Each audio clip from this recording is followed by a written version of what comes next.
Good evening. For more than 4 decades, I've been a staunch AIPAC supporter. Thank you.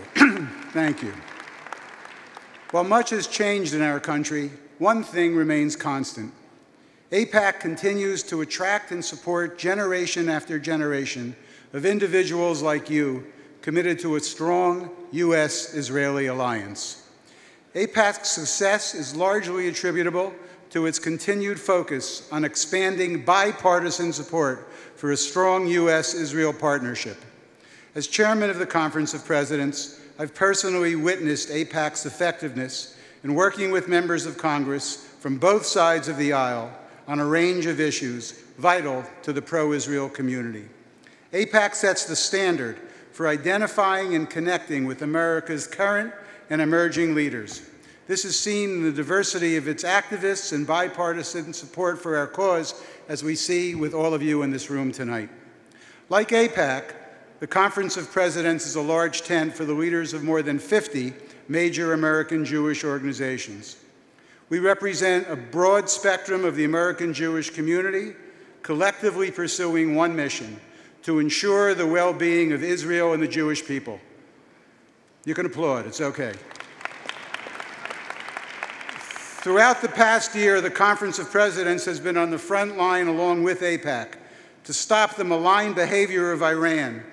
We've worked diligently to restrict Iran's destabilizing activity in the region, an effort that has become all the more important as Iran now works to develop strongholds in Syria, Lebanon, Iraq, and elsewhere near Israel's borders.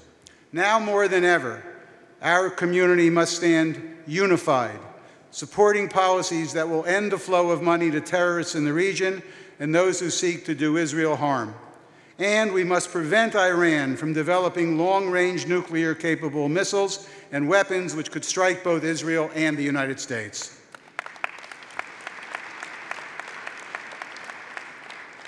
We also remain engaged in our work to protect Israel from attacks in international forums, like the United Nations, by clearly following the example of Ambassador Nikki Haley.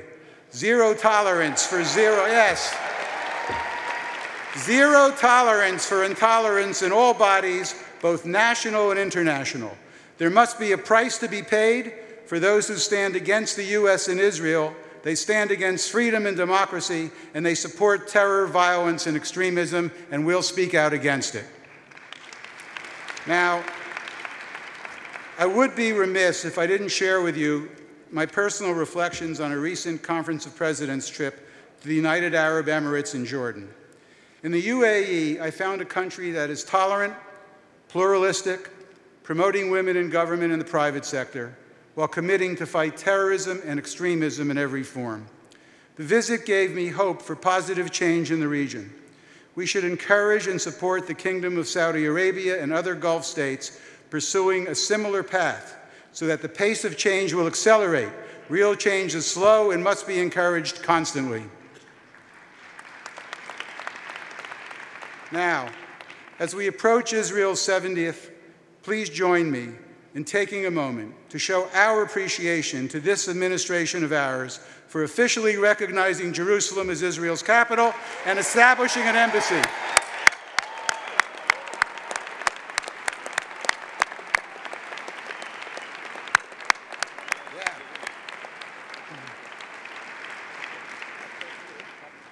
The dedication of AIPAC and its membership is an essential part of this movement's ability to make the U.S.-Israel relationship a fundamental element of American policy.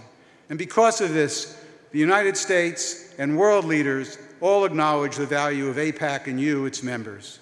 Your presence here and your leadership add immeasurable value to the pro-Israel movement, and I thank each of you for your devotion to this mission, our mission.